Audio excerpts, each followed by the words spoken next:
రైతు బంధు కూడా దిక్కులేదు. ఆ రోజు ఏమన్నారు, ఎన్నెన్ని డైలాగులు కొట్టిన రైతులకు ఒక్కసారి యాద్ చేసుకోండి. మర్చిపోతే మీకు చూపెడదామని తెచ్చిన వీడియోలు ఒక్కసారి ఆ వీడియోలు చూపెట్టమ్మా. జరగండి, ఆమె స్క్రీన్ కట్టడం జరగండి.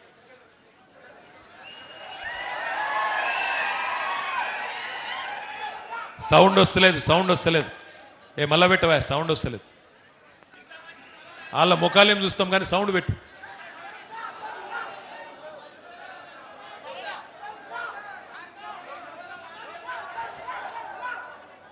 సౌండ్ వస్తలేదు. సరే సౌండ్ ఆయన పెడతాడు కానీ మీకు ఒక్క ముచ్చట చెప్పాలి, అది మళ్ళీ పెడతా. సరే, కేసీఆర్ అప్పు చేసిండు, మీ స్పీకర్ అన్నది నిజమే అనుకుందాం. ఒక్క నిమిషం. స్పీకర్ గారు చెప్పి తీసుకుంటే 10,000 ఇప్పుడు మంచిగా చేసినట్టు పెట్టవా, వీడియో పెట్టు. వస్తుంది రైతు బంధు. కాంగ్రెస్ అధికారంలోకి వస్తే 15,000 వస్తాయి. ఎకరానికి 15,000 రూపాయల సంవత్సరానికి ఇచ్చేటట్టుగా ఒక గ్యారంటీని కూడా మనం ప్రకటించాం. రైతు భరోసా, ఇందులో రైతులకు, కౌలు రైతులకు సంవత్సరానికి ఎకరాకు 15,000 రూపాయలు ఇచ్చే విధంగా, అదేవిధంగా నిరుపేదలైన కూలీలకు సంవత్సరానికి 12,000 రూపాయలు ఇచ్చే విధంగా రైతు భరోసా కార్యక్రమాన్ని రెండో గ్యారంటీ కింద ప్రకటించడం జరిగింది. సో యజమానికి రావాల్సింది యజమానికి ఆయన ఖాతాలో పడుతుంది, కౌలు రైతుకు రావాల్సింది కౌలు రైతుకు వస్తుంది. భూమి లేని వాళ్ళు, ఉపాధి హామీ కూలికి పోయేట వాళ్ళకు కూడా ఇందులో మేము మద్దతు పెట్టినాము. అంటే ఇప్పుడు అందరికి ఇస్తారు అంటే ఆల్మోస్ట్, అందుకే అంటే డబుల్ అవుతుంది. ఓవర్లాప్ కాదు, ఇందులో వస్తే ఇందులో రాదు, ఇందులో వస్తే ఇందులో రాదు. కేసీఆర్ అంటున్నాడు కాంగ్రెస్ వస్తే రైతు బంధు బంద్ అవుతుందని. ఎందుకు బంద్ అవుతుందే? మేమేమన్నా దివానగలమా? మాకేమన్నా దమాక్ లేదా? ఇప్పుడు తీసుకుంటే 10,000. ఏమన్నా అంటేనేమో తిట్టిండి అంటారు. మళ్ళా ఏమన్నాడు ఆయనే? ఏమన్నాడు? రైతు బంధు ఎందుకు బంద్ అవుతుందయ్యా? మేమేమన్నా దివానగలమా? మాకేమన్నా దిమాకు లేదా? మరి నేను అడుగుతున్నా స్పీకర్ గారు, 3 సార్లు రైతు బందే కొట్టినోడు ఏమని విలువాలే? రుణమాఫీ చేస్తా అని మోసం చేసినోడు ఏమని విలువాలే? ఎంత పచ్చి అబద్ధపు మాటలంటే, నవంబర్లో తీసుకుంటే 5,000, డిసెంబర్లో తీసుకుంటే 7,500, నవంబర్లో తీసుకుంటే 2,000, డిసెంబర్లో తీసుకుంటే 4,000 పెన్షన్. కేసీఆర్ ముసలమ్మకో ముసలయ్యకో ఇద్దరిలో ఒకరికే ఇస్తుండు పెన్షన్. నేను ఇద్దరికి ఇస్తా. కేసీఆర్ 2,000 ఇస్తే నేను 4,000 ఇస్తా. కౌలు రైతులకు కూడా రైతు బంధు ఇస్తా. పడ్డదా ఒక్క కౌలు రైతుకు? రైతు బంధు పడుతుందా అసలు? రైతు కూలీలకు 12,000 ఇస్తా. పడ్డదా? ఇన్ని దగుల్బాజీ మాటలు, దొంగ మాటలు చెప్పి ఇవాళ అధికారంలోకి వచ్చింది ఒక్కటే కాదు, వచ్చి అధికారంలోకి వచ్చిందే కాదు, ఇవాళ మళ్ళొకసారి పచ్చి అబద్ధాలు. ఏమన్నంటే అప్పుల పాలైపోయింది. మేమేం చేస్తాం? మీ స్పీకర్ గారు చెప్పినట్టు అప్పులు అయిపోయినాయి. జరా లొల్లి పెట్టకుర్రా బాయ్, పక్కన మీ లొల్లి ఏంది? ఆగు, కాదండి కిందికన్నా దిగురు, కొద్దిసేపు డిస్టర్బ్ చేయకండి ప్లీజ్.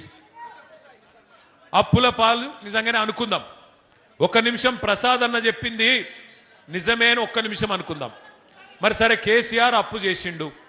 ఏం చేసిండు కేసీఆర్ గారు? అప్పు చేసి ఏం చేసిండు అంటే 200 రూపాయల పెన్షన్ను 2,000 రూపాయలు చేసి 46 లక్షల మంది గరీబోళ్ళకు ఆసరాయిండు కేసీఆర్. అవును, కేసీఆర్ అప్పు చేసిండు.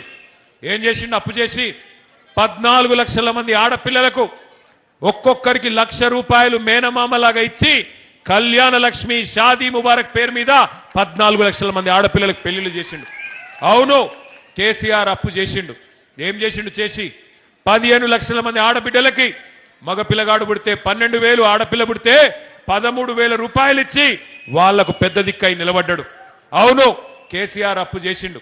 1022 గురుకుల పాఠశాలలు పెట్టి ఒక్కొక్క పిల్ల మీద, ఒక్కొక్క పిల్లోడి మీద 1,20,000 రూపాయలు ఖర్చు పెట్టి దగ్గర 7 లక్షల మంది పిల్లలకు చదువు చెప్పించిండు కేసీఆర్. అవును, కేసీఆర్ అప్పు చేసిండు. ఏం చేసిండు? చేసి మీ వికారాబాద్ను, దశాబ్దాల మీ కలను జిల్లా చేసి ఎస్పీని, కలెక్టర్ను ఇక్కడ కూర్చోబెట్టిండు కేసీఆర్. అద్భుతమైన కలెక్టరేట్, అద్భుతమైన ఎస్పీ కార్యాలయం కట్టి దశాబ్దాల మీ కళ వికారాబాద్ జిల్లా కావాలన్న కళ నెరవేర్చిండు కేసీఆర్. అవును, కేసీఆర్ అప్పు చేసిండు.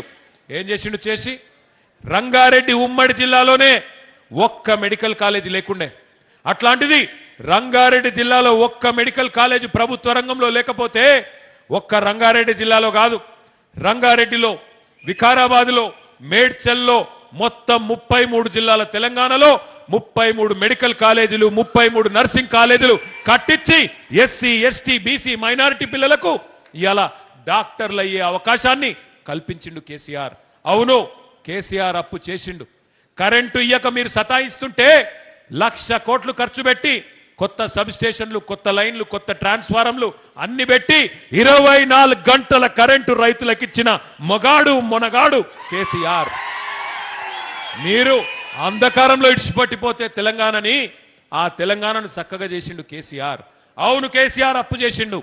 73,000 కోట్ల రూపాయలు 70 లక్షల మంది రైతుల ఖాతాల్లో 11 సార్లు వేసిన నాయకుడు భారతదేశ చరిత్రలో ఒకే ఒక్కడు కేసీఆర్. నేను అడుగుతున్నా స్పీకర్ గారిని, రేవంత్ రెడ్డి గారిని, మరి కేసీఆర్ అప్పు చేస్తే ఏం చేసిండు అంటే ఇంకో గంట చెప్తా నేను. గన్ని పథకాలు ఉన్నాయి మనం చేసినాయి. మరి మీరొచ్చి 2.5 ఏళ్ళ 100 రోజుల్లోనే 6 గ్యారంటీలు అంటివి, 100 రోజుల్లోనే అటున్న చంద్రుణ్ణి తీసుకొచ్చి ఇటు పెడతా అంటివి. మరి ఏమా 100 రోజుల్లోనే విద్యా భరోసా కార్డు, 100 రోజుల్లోనే రైతు భరోసా, 100 రోజుల్లోనే మహిళలకు 2,500 ఒక్కలకన్నా ఇచ్చినవా? ఇది ఒక ఎస్సీ రిజర్వ్డ్ నియోజకవర్గం. నేను అడుగుతున్న స్పీకర్ గారిని, మీరే కదా చేవెళ్లలో ఎస్సీ ఎస్సీ డిక్లరేషన్ అని పెట్టి దళిత బంధు కాదు మేమొస్తే కేసీఆర్ 10 లక్షలు ఇస్తుండు, మేము 12 లక్షలు ఇస్తామన్నావు, యాదికున్నదా? ఇంకా అందానికి అంబేద్కర్ గారి పేరు పెట్టిండు, అంబేద్కర్ అభయ హస్తం అని చెప్పి. ఇచ్చినవా 12 పైసలు అనేవనికన్నా? ఇచ్చిండా? వికారాబాద్లో మన స్పెషల్గా ఇచ్చిరా? ఏమి ఇచ్చిరా? అయ్యలేదా?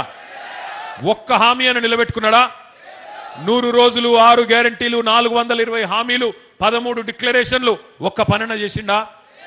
ఇలా ముఖ్యమంత్రి గారిని అడిగితే గట్టిగా, ఏమైనా రేవంత్ రెడ్డి ఉన్నావు 3 ఫీట్లు కానీ 30 ఫీట్లో లెక్క మాట్లాడుతీవి, పెద్ద పెద్ద డైలాగులు కొడుతీవి, తీస్మార్ ఖాన్ లెక్క మాట్లాడుతీవి కదా, ఏమైనా మరి 100 రోజులు ఎడవాయంటే ఇప్పుడు కొత్త డైలాగ్ నేర్చుకున్నాడు. ఎంత కండలు తిరిగినోడైనా 3 నెలలనే పిల్లలు పుట్టిస్తాడా? మాకు తెలియదా 3 నెలల పిల్లలు పుట్టారని? మాకు పెళ్ళిళ్ళు కాలే, మాకు పిల్లలు లేరా? మనకు తెలియదా 9 నెలలకు పిల్లలు పుడతారని? దానికి ముఖ్యమంత్రి చెప్పన్నా? మరి నేను అడుగుతున్న వికారాబాద్లో, అయ్యా స్పీకర్ గారు, ఇక ఆయన చెప్తలేడు, నువ్వన్నా చెప్పు. 3 నెలల పిల్లలు పుట్టారు, సరే ఒప్పుకుంటా, కానీ మరి 30 నెలలకు కూడా పుట్టకపోతే నిన్నేమని విలువాలే? నేనేం అంటలేను సుమా, నేనేం అంటలేను, అడుగుతున్నా గంతే. రేవంత్ రెడ్డి చెప్తలేడు కదా, మరి గడ్డం ప్రసాద్ అన్న చెప్తాడేమో అని అడుగుతున్నా. సిగ్గుండాల మాట్లాడడానికి, ఇంకా సిగ్గు లేకుండా ఇష్టం వచ్చినట్టు మాట్లాడుతూ రాప్పులు సొప్పులు అని. అయిపోయింది, మీ టైం అయిపోయింది. శిశుపాలుడు కదా 100 తప్పులు చేసేదాకా ప్రజలు ఎదురు చూసినట్టు కాంగ్రెస్ వాళ్ళ తప్పులు కూడా లెక్క పెడతా ఉన్నారు. టైం దగ్గర పడ్డది. తొందరలోనే కేల్ ఖతం దుకాణం బంద్ అయ్యే రోజు ఎక్కువ దూరం లేదు. ఒక్క మాట నేను మీ అందరికి చెప్తా ఉన్నా, ఒక్క మాట మిమ్మల్ని అందరినీ ప్రార్థిస్తా ఉన్నా. దయచేసి ఇప్పుడే ఆనంద్ గారు చెప్తున్నారు, అన్నా కేసులు పెడుతున్నారు అన్నా అని. ఎవరి మీద ఎక్కువ కేసులు అవుతాయో వాళ్ళే పెద్ద